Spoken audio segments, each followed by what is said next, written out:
Welcome learners to Gate Notebook channel. So today in this session we will discuss the basics of compiler. Compiler design का basic क्या होता है। Compiler design का weightage सबसे पहले gate exam में होता है 5 to 6 मार्क्स का, तो मेक श्योर कि आप इस सब्जेक्ट को पढ़ कर जाएँ। तो चलिए स्टार्ट करते हैं। सबसे पहले कंपाइलर क्या होता है। तो कंपाइलर एक सॉफ्टवेयर होता है, एक प्रोग्राम होता है जो कन्वर्ट करता है हाई लेवल लैंग्वेज को लो लेवल लैंग्वेज में, जो कन्वर्ट करता है सोर्स कोड को मशीन कोड में। वाई वी नीड कंपाइलर, क्योंकि अगर कंपाइलर नहीं होगा तो कंप्यूटर कोई भी ऑपरेशन यानी कि किसी भी प्रोग्राम पे एग्जीक्यूट नहीं कर पाएगा। ओके, क्योंकि जो कंप्यूटर होता है उसको सी प्रोग्रामिंग समझ में नहीं आती, उसको सोर्स कोड समझ में नहीं आता, उसको मशीन कोड समझ में आता है जो 0 and 1 के फॉर्म में होता है।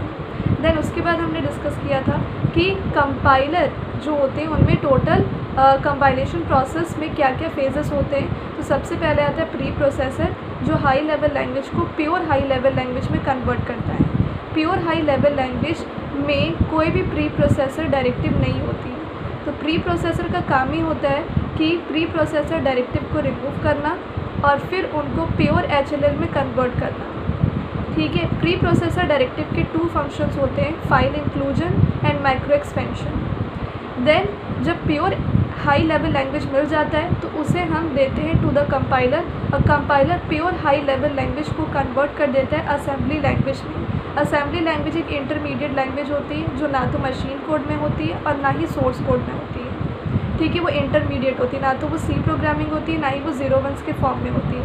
फिर असेंबली लैंग्वेज असेंबलर को दिया जाता है और असेंबलर उसको रिलोकेटेबल मशीन कोड में कन्वर्ट करता है। रिलोकेटेबल मशीन कोड में जो प्रोग्राम होती है, जो प्रोग्राम का पार्ट होता है वो बिल्कुल स्कैटर्ड होता है, उसको एक फ़िक्स मेमोरी लोकेशन नहीं मिलता, इसलिए रिलोकेटेबल मशीन कोड को हम एग्जीक्यूट नहीं कर सकते। And now we need loader and linker so that we can convert our relocatable machine into absolute machine code जो 0 and 1 के फॉर्म में होता है और जिसको हम एग्जीक्यूट कर सकते हैं। So the compilation process starts from high level language. So high level language will be converted to pure high level language using preprocessor. Pure high level language will be converted to assembly language using compiler. Assembly language will be converted to relocatable machine code using assembler, and relocatable machine code will be converted to the absolute machine code using the loader and linker. Now compiler के total 6 phases होते हैं, lexical analysis phase, syntax analysis phase, semantic analyser, intermediate code generation, code optimisation and target code generation. इन सारे phases से error handler associated होता है and simple table associated होता है। सबसे पहले जो लेक्सिकल एनालिसिस होती है वो सोर्स कोड को स्ट्रीम ऑफ टोकन्स में कन्वर्ट करती है।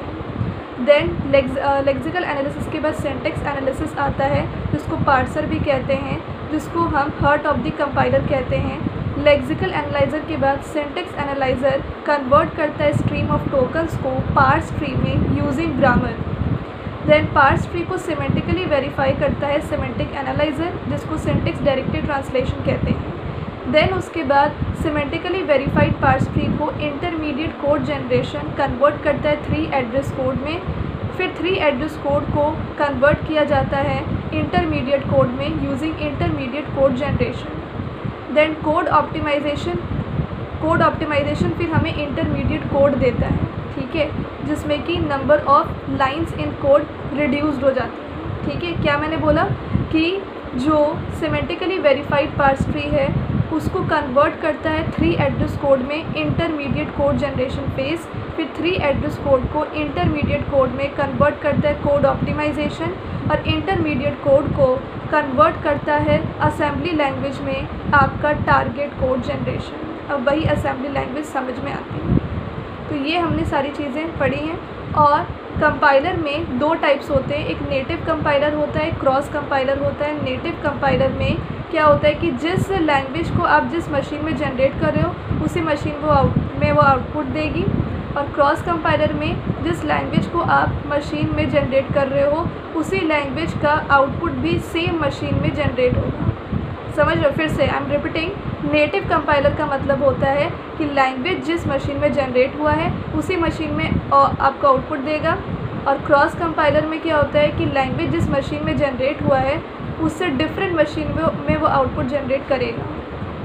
फिर फिर हमने ये डिस्कस किया है कि इसके बाद दो फेसेस होते हैं, एक एनालिसिस फेस होता है, एक सिंथेसिस फेस होता है।